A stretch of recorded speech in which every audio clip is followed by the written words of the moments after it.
Risque de multiplier par 2 la facture d'électricité pour les Français. Hier, la Macronie et la gauche ont voté contre le moratoire éolien et solaire.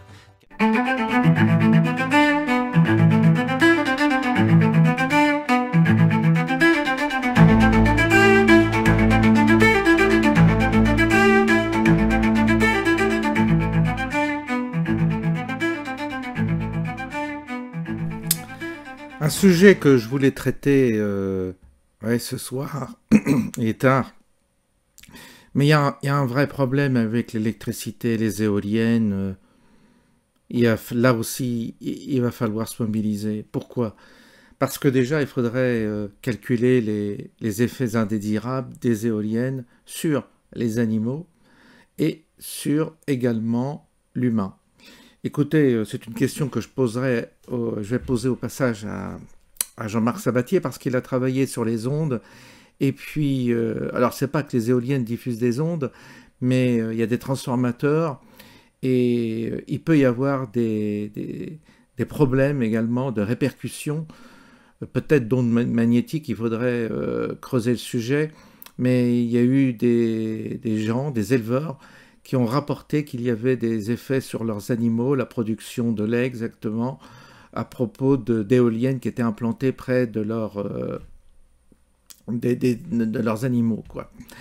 Ça aussi, alors aussi effet secondaire sur l'homme, c'est-à-dire que quand vous avez des éoliennes qui sont près des habitations, qu'est-ce qu'il en est, des effets secondaires sur la santé de ceux qui habitent non loin des éoliennes? Bon, puis ensuite, vous avez la pollution aussi esthétique. Vous avez tous les paysages qui sont détruits. Vous avez aussi le problème des animaux. Il y a beaucoup d'oiseaux qui sont tués par les éoliennes, etc., etc., etc. C'est un vrai sujet. Le comble, c'est que les écologistes défendent ce projet d'éoliennes. C'est un comble absolu. Alors, comme toujours, j'aime bien m'appuyer sur des éléments scientifiques. Donc, c'est une question que je vais poser parce que je suis sûr que Jean-Marc Sabatier a dû creuser la question puisqu'il a travaillé sur les ondes, il a travaillé sur des sujets techniques comme ça. Et ce serait intéressant d'avoir son opinion sur justement cette production d'électricité. Qu'est-ce qu'elle provoque auprès des humains, des animaux en termes d'effets sur l'organisme. Il faudrait se pencher là-dessus. Et puis, le prix de l'électricité, bien entendu. Le prix de l'électricité en 300 milliards d'investis, où il y a toute la corruption qu'il doit y avoir. Les députés LR, vous allez entendre. Alors, c'est un petit passage, un extrait de l'émission de Pascal Praud, l'heure des pros, mais c'est quand même important. Là, il dénonce quelque chose de tout à fait juste. Vous avez Philippe Tanguy qui également dénonce. Alors, pour le coup, le RN, là, est dans un juste combat. Donc il faut le soutenir évidemment dans ce combat-là, puisqu'il faut effectivement un moratoire sur le développement des éoliennes. Mais comme c'est voulu par l'Europe, on est coincé. À chaque fois, on est coincé. Et puis, donc il faudrait que le RN soit cohérent. C'est-à-dire, tu sors de l'Europe et tu censures le gouvernement. Mais ils ne sont pas cohérents. Ils ne censurent pas, ils ne veulent pas sortir de l'Europe. Alors là aussi, il y a un double discours, qui me gêne, moi, personnellement. En tous les cas, on va écouter ce passage de CNews parce que ça vaut quand même le détour. Donc la question n'est pas d'être radicalement contre l'éolien ou contre le solaire, mais c'est de se dire, avec une telle quantité d'éolien et de solaire qui est déjà installée et dans le tuyau, est-ce qu'il n'est pas temps de faire une pause, d'étudier la consommation électrique qui est beaucoup plus faible que prévu et de réfléchir à des alternatives dans lesquelles on aurait un mix... Jamais avec les idéologues. Jamais avec les idéologues. Ils iront jusqu'au bout. Les idéologues, c'est ça. C'est la base de l'idéologie. Alors, je vous propose d'écouter Jean-Philippe Tanguy, qui était ce matin, député du Rassemblement national, qui était ce matin chez Sonia Mabrouk.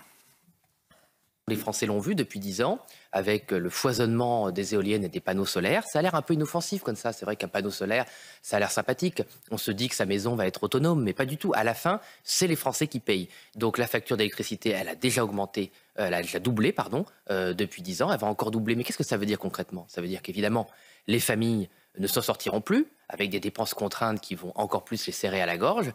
Mais ça veut dire surtout que l'économie française va profondément souffrir.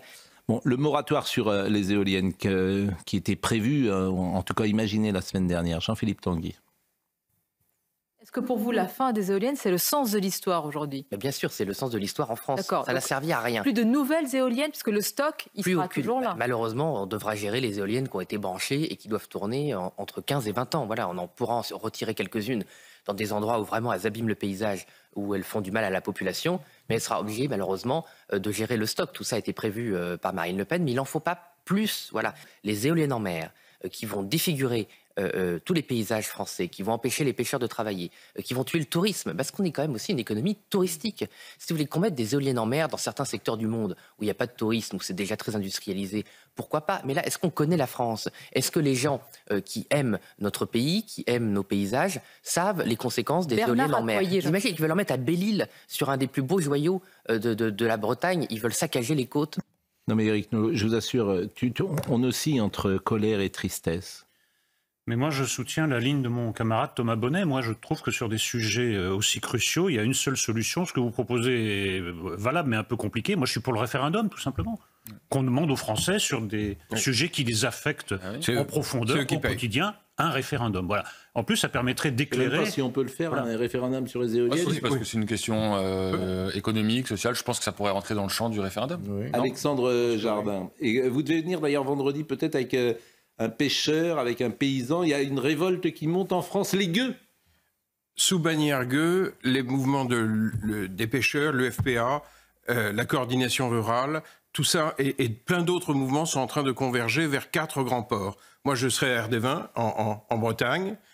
Il y a une société qui est en train de se manifester massivement, qui veut des solutions démocratiques et qui lit vos articles massivement sur nos réseaux, qui lit ce que Proglio dit, qui comprend. Le pays est en train de véritablement comprendre que hier, le Parlement s'est sabordé et que le gouvernement veut revenir à son idée initiale de passer en force pendant l'été par décret.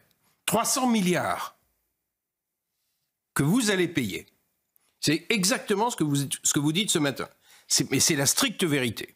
Donc pour empêcher ça, maintenant, on passe à une révolte populaire. Et on démarre samedi. Je voudrais venir samedi avec les pêcheurs un pêcheur de l'UFPA, avec quelqu'un de la coordination rurale. Il y a des gens qui sont en train de converger. Depuis ce matin, depuis 6 heures du matin sur mon téléphone, plein de mouvements convergent. Je ne vais pas donner leur nom encore parce que c'est en train de s'agréger. Il y a des révoltes sous bannière gueux qui démarrent à Vendôme, qui démarrent un peu partout. Le peuple ne va pas se laisser tondre. Et le mouvement des gueux va porter une alliance entre les experts, tous ceux qu'on a méprisés, Proglio qu'on a méprisé, Bernard Accoyer qui... Alors, elle est lâche, elle est inculte, elle ne connaît rien et elle ne fonctionne. Les LR, pourquoi les LR se sont abstenus hier? Minute Fenech. Non mais sérieusement, pourquoi les LR se sont abstenus hier? Au Sénat, les LR ont défendu un mix énergétique dans lequel figuraient des éoliennes et du solaire. Donc déjà, les sénateurs et les députés LR ne sont pas d'accord. Georges Fenech. Non, je suis consterné comme vous. J'ai pas d'explication. Alors je dois dire que au début j'étais un petit peu soupçonneux. Bon, ça arrive, on se méfie, on est prudent. Mais je trouve qu'Alexandre Jardin, il fait du bon taf. Déjà, les ZFE, ça a reculé grâce à son mouvement, les gueux. Oui, les gueux, c'est tout à fait justifié. Ça fait longtemps que je le dis. D'ailleurs, quand on était les gilets jaunes, on avait l'impression d'être des gueux quand on débarquait à Paris chez les Bourges. Et franchement, je suis bien disposé vis-à-vis d'Alexandre Jardin. Et je le soutiens dans son combat parce qu'il s'occupe des petites gens, des petits artisans, des artisans pêcheurs, et il s'occupe des gens qui rament dans la vie, qui ont des difficultés. Et c'est vrai qu'il y a une offensive vis-à-vis du peuple, du petit peuple, du peuple qui travaille, qui galère, soit ils sont des petits employés, des petits salariés, ou des petits artisans, des petites entreprises, qui vont en prendre plein la gueule avec cette électricité qui va doubler, tout ça à cause d'une bourgeoisie de bobos parisiens qui n'en a rien à foutre. Ils sont tous planqués dans des ministères, dans des administrations. Ce sont tous des fonctionnaires et ils font chier notre pays, ils font chier tous ceux qui bossent et qui payent pour eux en plus. C'est quand même un véritable scandale. Donc, pas de problème, on soutient dans son initiative Alexandre Jardin qui essaie de faire bouger les choses. C'est le seul actuellement. Je vois personne d'autre capable de fédérer. Et puis, il est apolitique, il se présente pas il se présente pas avec un profil ou un profil politique particulier. Il prend vraiment la défense des gens qui souffrent actuellement de ce mépris de la classe dirigeante, bobo, gauchiste, tout ce que tu veux.